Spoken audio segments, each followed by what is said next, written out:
Alors, je sais pas si vous avez remarqué, mais hier soir, les gens étaient légèrement agités. À cause d'un truc genre 49.3, je sais pas quoi. Alors, réforme des retraites, scène de chaos dans plusieurs villes ce jeudi soir, dont Toulouse, après le recours au 49.3. Pourquoi dont Toulouse, je ne sais pas. Surtout que Strasbourg s'est aussi soulevé, et ça mérite d'être mis en avant. Après l'annonce du gouvernement d'enclencher le 49.3, l'intersyndicale a appelé à une 9e journée de manifestation le jeudi 23 mars. Parallèlement, des rassemblements sauvages ont eu lieu dans plusieurs villes de France, marqués par plusieurs affrontements entre manifestants et forces de l'ordre. Alors, le 49.3, il a été utilisé pour la 100e fois hier, donc forcément, fallait marquer le coup et foutre le feu au pays.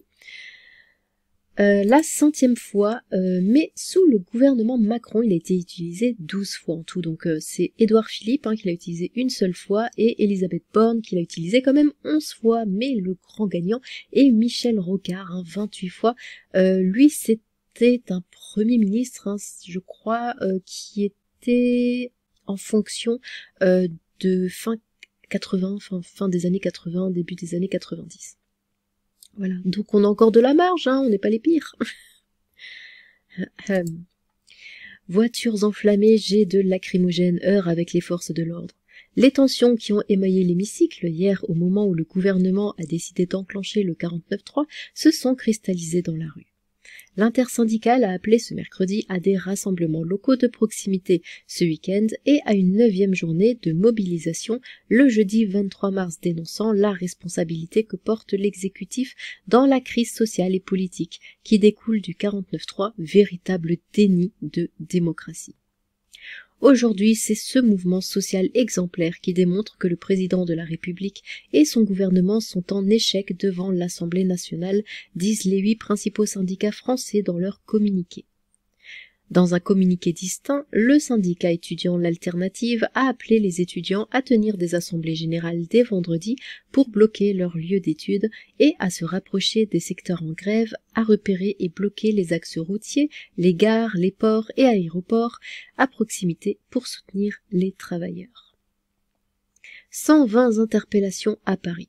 Mais certains opposants à la réforme des retraites n'ont pas attendu l'appel des syndicats pour exprimer leur colère. Dès que la première ministre Elisabeth Borne a confirmé la volonté du gouvernement de ne pas voter le texte controversé à l'Assemblée nationale, des débordements ont eu lieu de plusieurs villes de France. À l'appel de nombreux syndicats et mouvements engagés contre la réforme des retraites, beaucoup d'opposants ont partagé leur colère place du Capitole à Toulouse ce mercredi soir. La foule était estimée vers 21h à 1500 personnes. Des premiers incidents, vite suivis par des jets de lacrymogènes, ont éclaté vers 21h15 quand des éléments radicaux ont fait mouvement vers la rue Alsace-Lorraine, rapidement stoppés par le dispositif des forces de l'ordre composé de CRS, gendarmes mobiles et policiers de la compagnie départementale d'intervention. Un distributeur bancaire du Crédit Agricole a notamment été dégradé, plusieurs vitrines ont été endommagées et une dizaine d'opposants en colère ont été interpellés. À Paris, plusieurs milliers de manifestants se sont spontanément rassemblés place de la Concorde, où les forces de l'ordre sont intervenues en début de soirée avec des canons à eau notamment, après une tentative de dégradation du chantier de l'obélisque au centre de la place.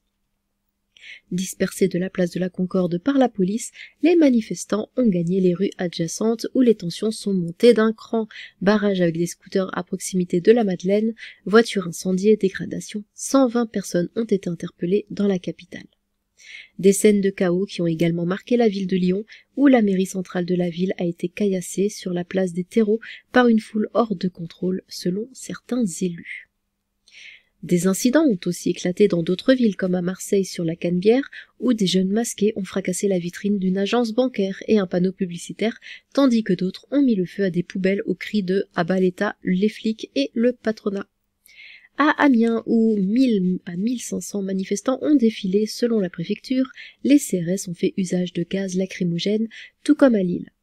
À Dijon, où 700 personnes se sont rassemblées, certains s'en sont pris aux forces de l'ordre et ont commis des dégradations, tandis qu'un mannequin à l'effigie du président de la République a été brûlé, selon la préfecture.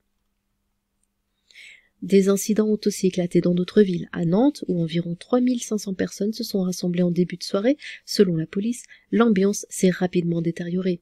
Feux de poubelle non ramassés, jets de cocktails Molotov, tirs de mortier vers les forces de l'ordre qui ont fait usage de gaz lacrymogène.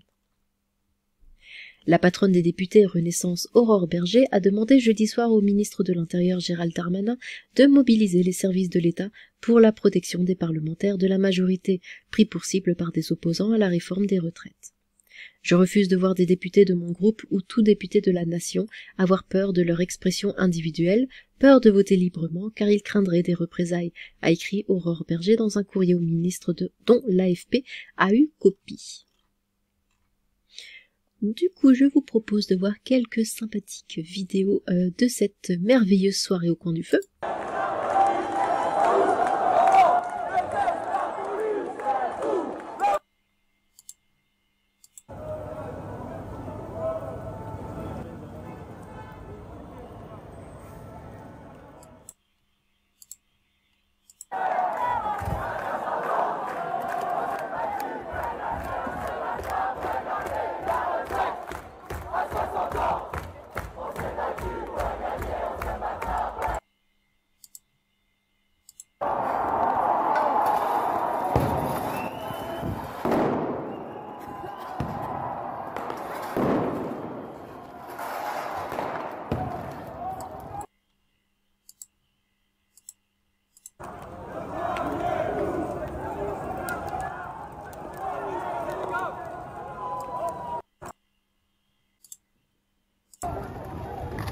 À droite,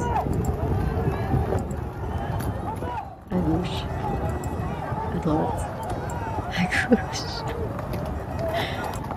Pardon, ça me fait rire. Suite à ça, les gens ont décidé de bloquer aujourd'hui le périphérique parisien, réforme des retraites contre le 49.3, la CGT bloque le périphérique parisien.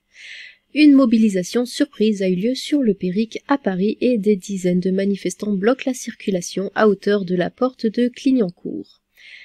La colère gronde à Paris après l'utilisation du 49.3 par le gouvernement sur la réforme des retraites. Un blocage surprise a lieu ce vendredi 17 mars sur le périphérique parisien à l'initiative de la CGT.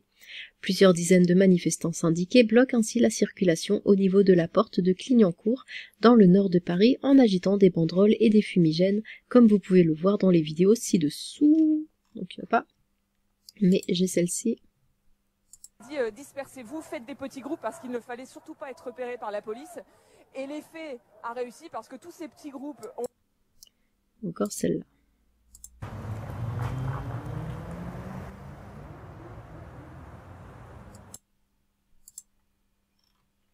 Les manifestants sont descendus en courant sur les voies vers 7h30 et ont bloqué la circulation sur la partie intérieure du périphérique avant de se diriger en cortège vers la porte de la Chapelle en obligeant les automobilistes à rouler au pas. Parmi eux se trouvaient de nombreux agents EDF qui ont déployé une banderole à l'effigie de l'entreprise. Beaucoup portaient des chasubles ou des gilets fluorescents et chantaient « On est là, le 49.3, on n'en veut pas ». Grève, blocage, Macron dégage, ou encore la retraite à 60 ans, on s'est battu pour la gagner, on se battra pour la garder. On est remonté, a déclaré à l'AFP l'une des manifestantes Soumaya Ganté, 51 ans, de la CGT Monoprix, qui dit avoir fait toutes les manifestations contre la réforme des retraites. On tiendra jusqu'au retrait. Borne n'a aucun respect, ils ne tiennent pas compte de la volonté du peuple, estime-t-elle. En même temps, Borne, elle a déjà dit en parlant des Français, ouais, on va donner un bon coup de collier, donc elle voit le peuple comme des chiens, elle méprise totalement les gens, donc ça ne m'étonne pas d'elle. Macron n'en a rien à foutre du peuple, renchérit sa collègue Lamia Kérouzi, elle aussi de la CGT Monoprix, il ne comprend pas le langage de la rue, il faut le retrait. L'action s'est passée globalement dans le calme, malgré quelques signes d'énervement de la part de certains automobilistes. Peu après 8h, les manifestants ont quitté le périphérique proprement dit et stationné sur une de ses voies d'accès et la circulation a pu reprendre normalement. Eh bien, dites-moi, est-ce que vous y étiez, vous, à cette manifestation hier? Moi, je suivais tout bien au chaud sur Twitter. Donc voilà, est-ce que vous y étiez? Si oui, racontez votre expérience dans les commentaires. Et sinon, globalement, dites-moi ce que vous pensez de tout ça, de toute cette situation. J'ai hâte de vous lire. Sur ce, Tchou.